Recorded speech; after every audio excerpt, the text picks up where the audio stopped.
Code Talker by Joseph Bruchac. Chapter 9 The Blessing Way. Once again, I went to my parents. I have done as you asked, I told them. I have waited a year. Now I want to go and be a warrior to fight for our people. I ask your blessings to become a Marine. My parents were sad, but they saw that I was determined. I had kept my promise. So, even though it was not yet the end of the school year, they gave me their permission. However, there was one thing I had to agree to before I went to enlist. I had to go with my parents to a singer who would do a ceremony for me. With the protection of Hojhuhi, the blessing way, I might be kept safe when I went into danger. I was glad to do that. The blessing way is done for all that is good. That is its only purpose. The singer we went to was Big Schoolboy. That was his Navajo name. Ota'ai Tso. He was also known as Frank Mitchell, although I always addressed him as Hosteen, our Navajo word that is a term of respect. He and my uncle were good friends, having gone to school together at Fort Defiance. My uncle had worked with him over the years when Big Schoolboy ran a freighting business, carrying goods back and forth by horse-drawn wagon between his home in Chinle and Gallup. Big Schoolboy also belonged to the Catholic Church, as did most of the members of our family now, especially those of us who had been to mission schools. By the time I reached high school, I was no longer the only one of my family who had been sent off to school.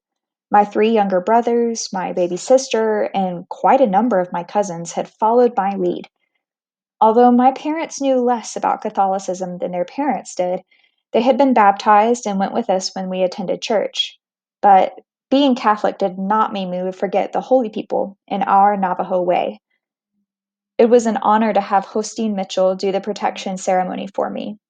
He was a widely respected man, not just a singer, but was also a former member of our tribal council. I was also glad because I liked him very much. Respected and important as he was a very modest person and wise. Best of all, he was fun to be with. Whenever we were together, he made me laugh. I saw him often when I went home for the summer because I would sometimes help him out with his work. Although he no longer ran a freighting business full time, he still moved some goods and welcomed my assistance. Even though I was still quite small, by the time I turned 16, I had grown very strong. I could easily lift bags that weighed more than I did. Because of that, he sometimes called me Walachi'i, which means aunt.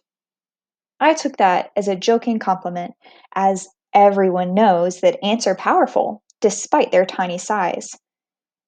Since we had both been to mission school, he would tell me stories about his own school days. One of my favorites was something he said by the old priest, Father Duffy. I was riding beside Hosteen Mitchell on his wagon one day when he turned to me and held one finger up to his lips. I knew what that meant. He was about to tell another of his stories about school. You know, Hosteen Mitchell said, it is hard for anyone to speak our language, unless he has known it since birth. However, some of the priests thought they could speak Navajo and would try to include it in their sermons. As a result, they sometimes said things that were hilarious without meaning to. I am sure you know what I mean. I nodded, but did not say anything. I did not want to break into his story with my own memories about some of the mistakes I'd heard white men make while trying to talk Indian. I waited politely. A story is better if you have to wait a little bit for it to be spun out. Hosteen Mitchell gently flicked the reins to encourage the horses as they pulled us up the trail. When we reached the top, he continued his tale. There was this one old priest, Father Duffy. He tried to use our Navajo word for people, Bila'a Ashtala'ai, the one who have 5 fingers. He meant to say that all human beings are alike.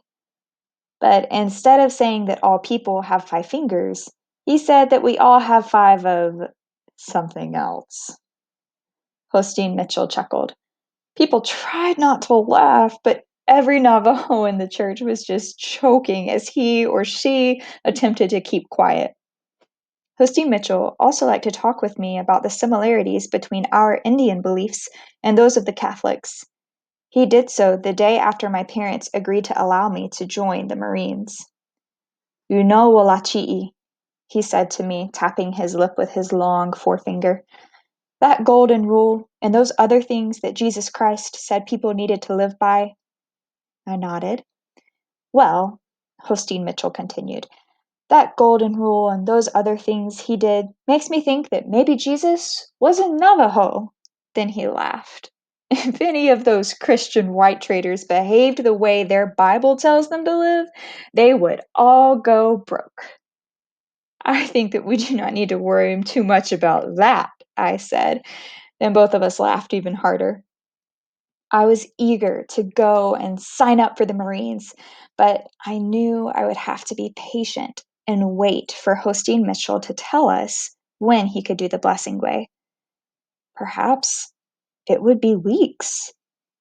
I wanted to ask him when he would be free to do the ceremony, but since my parents had already requested that he do it, I knew it would be impolite for anyone to ask again. Not a word was said about it when we came back to our Hogan that evening. Somehow, I managed to hold my tongue. Finally, he climbed up onto his wagon to leave. Hosteen Mitchell must have known what was on my mind and had been teasing me by saying nothing. Just before he shook the reins, he lifted a finger up to his mouth as if he had just remembered something. Ah, do not forget, he said to my parents. I will be doing Blessing Way next weekend for my big friend, Wolachi'i. Then he winked at me. Some of you, my grandchildren, have had Blessing Way sung for you. Some of our chant ways have been forgotten, but Blessing Way is as strong as ever. So you know what it is like to have so many family members and friends and wishers gathered around the Hogan, all of them putting their minds together to wish success and goodness for you. You know what it is like to be the one sung over, to be washed in the morning with soapweed, your clothing piled there in front of you on the blanket as the bathing songs are sung. You know what it is like to feel the beauty of the sunrise touching you and giving you strength as the corn pollen is sprinkled on the earth and crosses where you kneel. Then you too are blessed with that pollen, and you carry the memories of the goodness of Blessing Way with you. So it was for me. I remember looking at the dry painting made by Hosteen Mitchell. Sometimes a Blessing Way does not include dry painting. This time, though, nothing was to be left out. I was to be given the utmost help and protection against all the dangers that might come. Hosteen Mitchell's fingers delicately sprinkled golden grains to make the figure of Pollen Boy on the mound where everything was prepared. Then, as the sun reached the middle of the sky, Hosteen Mitchell stood up. Bring in the food, he called. It's the ceremony's day now.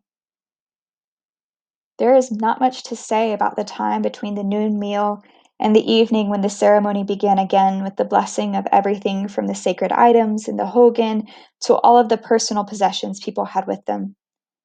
I was free to do what I wanted during that time, with the exception of work. But all I did was find a quiet place and sit, thinking only of the ceremony that was being done for me.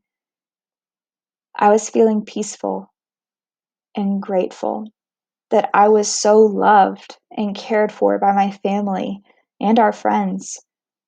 I did not think even once about the journey that would soon begin for me.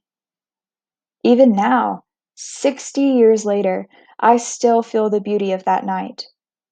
I can hear the 12 Hogan songs that began that evening, those songs that talking gods sang about the home of changing women, those songs that were sung around the mountain where traveling was done.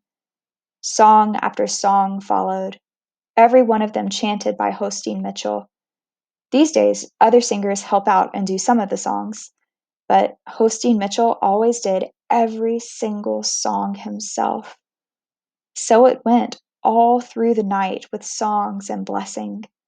Finally, the dawn songs were sung, and then one more song for all those songs that was gone before. Haya Naya Ayana. I have come upon it. I have come upon blessing. People, my relatives, I have come upon blessing. people, my relatives, blessed. From there, dawn comes. She comes upon me with blessing. Before her, from there. She comes upon me with blessing. Behind her, from there. She comes upon me with blessing. Behind her, it is blessed. Before her, it is blessed. I have come upon it. I have come upon blessing. Hosteen Mitchell took pollen from his pouch and used it to bless my body. He gave me 4 pinches of pollen to eat, then sprinkled a trail that circled from me to the door and around the south side of the fire. Then he handed me the pollen pouch. I stood and followed the trail outside. I took 5 steps toward the dawn and stood there, feeling the warmth of the sun touching me. I reached into the pollen bag and took some out to scatter from north to south. I inhaled the dawn 4 times, giving a prayer to myself, to the new day, and to all that exists. There was truly blessing all around me and all through me. With that new dawn, with my mind and my body, my spirit and my emotions in good balance, I was ready to begin my journey as a warrior for America.